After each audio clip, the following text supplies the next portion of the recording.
Assalamualaikum warahmatullahi wabarakatuh. Shalom, Om Swastiastu, Namo Buddhaya, salam kebajikan. Selamat sore Dewan Juri terhormat. Perkenalkan, nama saya Citra Safinas sebagai dari tim oposisi.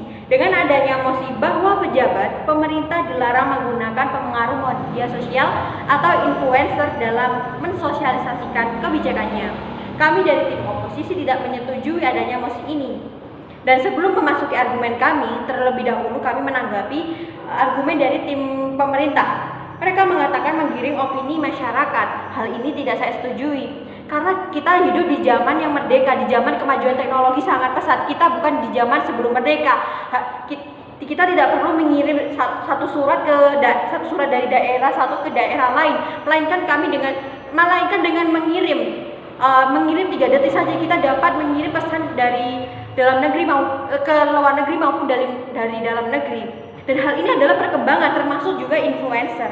Influencer hanya sekedar memposting sesuatu dari kebijakan salah satu kebijakan pemerintah dapat menyebarluaskannya ke seluruh Indonesia, bahkan ada yang sampai luar negeri. Dan hal itu merupakan kemajuan, bukan malah kemunduran untuk negara ini.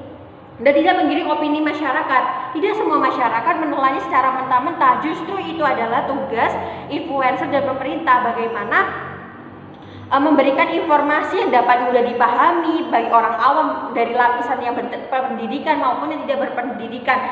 Yang kedua, saya akan menanggapi terfokus pada masa yang banyak mengetahui sebatas pengetahuan umum. Justru banyak influencer saat ini yang menerangkan secara mudah dan secara umum, tapi secara umum itu sudah merangkum semua kebijakan pemerintah dan tidak hanya kulit-kulitnya saja.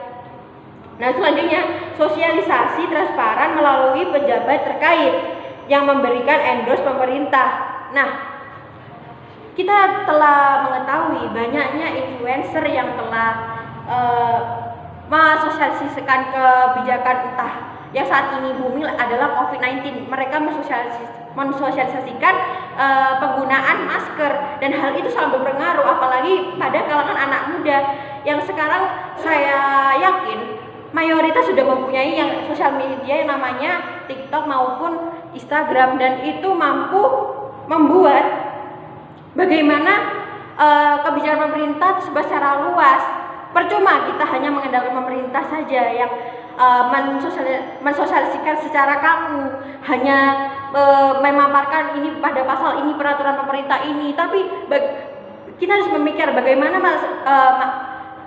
masyarakat awam menerimanya, bahkan ada yang sama sekali tidak mengenyam pendidikan. Bagaimana mereka memahami? Kita tidak hidup di masyarakat yang hanya berpendidikan semua dan up to date terhadap informasi-informasi terbaru, tapi kita juga memiliki masyarakat yang lapisan bawah, apalagi daerah 3T yang minim informasi. Meskipun media sosial sudah menjarah di seluruh masyarakat, namun tidak menutup kemungkinan bagaimana penggunaan tersebut tidak secara luas.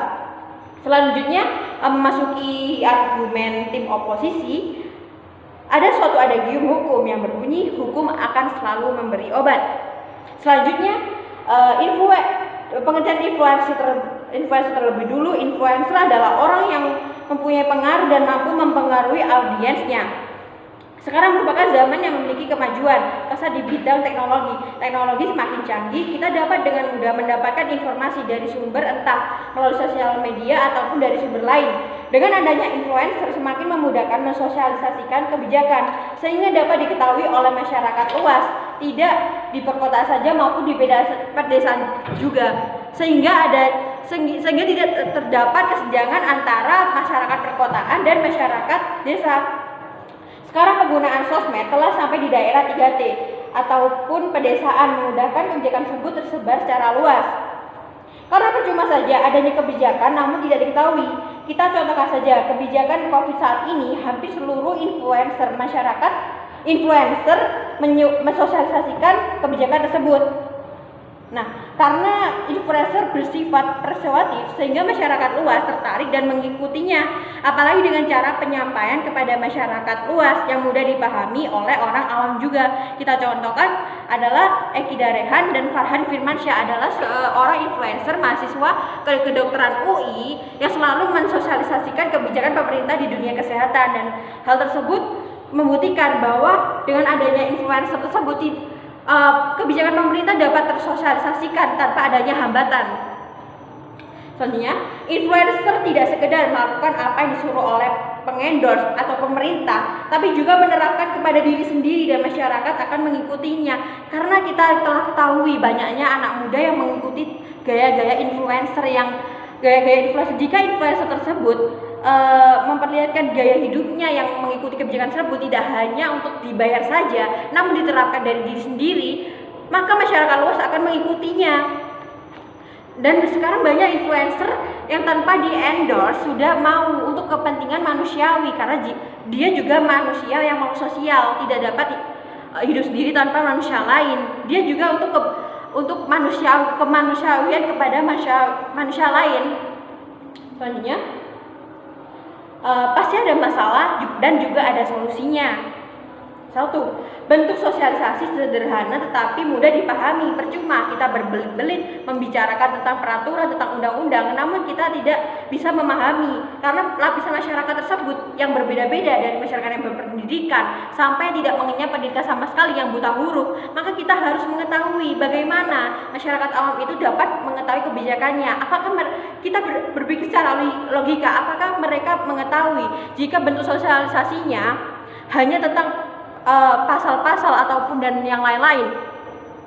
Nah, selanjutnya, info menyangkut keseluruhan secara umum sehingga tidak menimbulkan persepsi. Ini adalah tugas influencer agar infonya itu secara umum dan mampu mudah dipahami. Misalnya, pemerintah memilih influencer yang selinier dengan kebijakan yang akan sosialisasikan.